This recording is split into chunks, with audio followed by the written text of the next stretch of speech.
বিয়ের পর একটা মেয়ে কি হারায় জানেন? নিজের যত্ন। যখন একটা মেয়ের বিয়ে হয়ে যায়, সংসার হয়ে যায়, ছেলে মেয়ে হয়ে যায়, তখন তার যে একটা যত্ন বিয়ের আগে ছিল, সেই যত্নটা আর ওরকম থাকে না। সব যত্ন চলে যায় সংসারের উপরে, ছেলে মেয়ের উপরে। সারাদিন কাজ কাম করে নিজে যে যত্নটুকু নেবেন সেই সময়টুকু পাবেন না। বিয়ের পরে এই জিনিসটা আপনার থাকবে না, কারণ সেই সময় আপনার শুধু টেনশন থাকবে যে কি করব, কি রান্না করব, এই কাজটা করলে সুন্দর লাগবে, এই জিনিসটা করলে সুন্দর লাগবে। তখন আপনি ঘর সাজানো, ঘর নিয়ে, সংসার নিয়ে ব্যস্ত থাকবেন।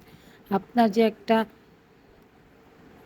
আগে একটা সময় ছিল যে সময় আপনি অনেক রূপচর্চা করতেন বা সুন্দর সুন্দর জামা কাপড় পরতেন, এখন আর আপনার ওই সময়টা নেই, বা আপনার আর ওরকম মন চাইবে না, নতুন নতুন জামা পরতেও মন চাইবে না, এবং আপনাকে রূপচর্চা করতে আপনার মন চাইবে না, কারণ আপনি এখন সংসার করতেছেন। আপনার এখন সবচেয়ে বেশি সংসারের দিকে মন। আপনি আগের কথাগুলো সব ভুলে গেছেন। আপনার যে একটা বিয়ের আগেও যে একটা জীবন ছিল, সেই সময় অনেক সময় নিজেকে নিজে দিতেন, এখন আর সেই সময়টা আপনি দিতে পারতেছেন না। এটাই হচ্ছে মেয়েদের জীবন, এটাই হচ্ছে বাস্তবতা। তো ভালো লাগলে ভিডিওটা অবশ্যই শেয়ার করে দিবেন এবং আমার পেজটাতে লাইক দিবেন। ধন্যবাদ সবাইকে।